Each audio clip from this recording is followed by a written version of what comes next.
Бекназаров айтады. Ошол убакта өткөн мезгилдин закону. Биз жогорку кеңештин милдетин аткардыкпы? Значит, декрет биздин закон.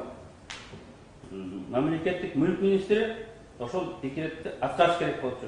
Кантип аткарат? Ким кураторлук кылган? Это мүлк ошол комитеттин министрine жүктөлгөн иш, анын куратору Атамбаевга жүктөлгөн иш. Башка эч кимдин ага тиешеси жок. Мына мен башында айтып жатпайм, биз өзүбүздүн ишибизди бүтүрүп бердик, болду, мына бүттүм, мен чыгып кеттим. 59% алдым, бердим Атамбаев өткөрүп, мен чыктым, мен даже тиешем жок деп айтып атат. Өмүрөк кеш менен булардын ага düşöndü айтат. Өмүрөк кеш менен düşөндүн буларга вообще тиешеси жок дейт.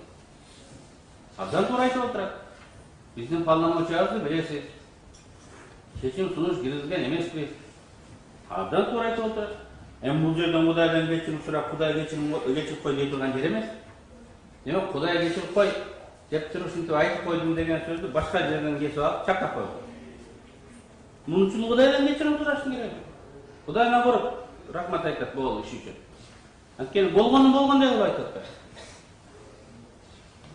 Мынакей бүт угуп турган кыргызстандыктар, журналисттер аркылуу кандай мындай фальсификациялар жасалган. Кудай кечирсин, может, аялыма жалган айттым деп бир жерде сүйлөгөн сөздү алып келип берген мындай. Жалган айта бердим, Кудай кечирсин деп деген сөздү тиги ойлоп атат. Сөз бар да, кантип ушул жалганчылыгың чыгып калат деп тиги ойлошпойт. Бул сөздүн аудио записи дагы. Эми андан ары болот. Көрсөңүз, сиз жанаган Бекназаров интернетке чыгарган эмес направление кылайын деп. Жок, мен сизге эсиңизге салбасам, ошол сизге таасир этип калбасын. Жок, анын деген мисалы билебиз да, өзүнө айтканда бүт бар бул жерде уккан. Жок. Эмне деп айтканын уккан. Мен дагы бир жолу айтып келдим, азыр эле калды. Текебай, мындай да, Бекназаров прессада айткан өзүнүн прессада бир жерде айткан ал тиешеги. Макул, мен бул жетекчисин окуйм. Анысын айтпайм. Урматтуу судья, так ушул залда баарыбыз отурган. Темир Эмилов, Зарыл Борбашев деген биздин партиялаштар келип, Супарада Маевский менен 24-августта жолукканбыз деп кетти. Текебаев менен чогуу турганбыз.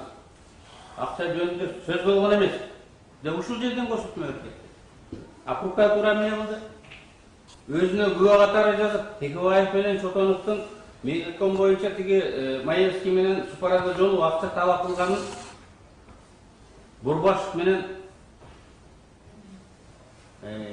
Эмилов подтверждать етті деп өзіне күбө жазып алды. Мен азыр керек болса алардын дагы немесин окуп берем. Бергендеринчи. Алардын дагы ичине кырабыз. Эски заман адам айтып кетти, анан кийин протоколго жазып койсо боло берет, дәлдей албайт. Азыр жаңы заман, алардын айтканы аудио записи бар, стенограммалары бар. Ачыктан ачык прокуратура биз алып келген, бизди коргогон партиялаштарыбызды өзүнө жазып алып атпайбы? Августтун 24-ндө эмес, 13 майда жолуккан Текебаев менен акча сураган деңиздик деп жазып атпайбы? Анан кантип мен мындай, азыр мына Бекназаровдун эмесин дагы мен эсигерге салыш үчүн мен окуп атам. Түздөн-түз мынакей телефонго биздин айкөттөн ишке тиешеси бар. Жок. Мен эми пресса жөнүндө айтпайм, бул жөнүндө айтам. Иш боюнча Бекназаров эмне деп айтканын укканбыз. Прессада Жок. эмне деп айтканын Мен пренияда Бекназаровдун айтканын ссылка кылып сүйлөп атам.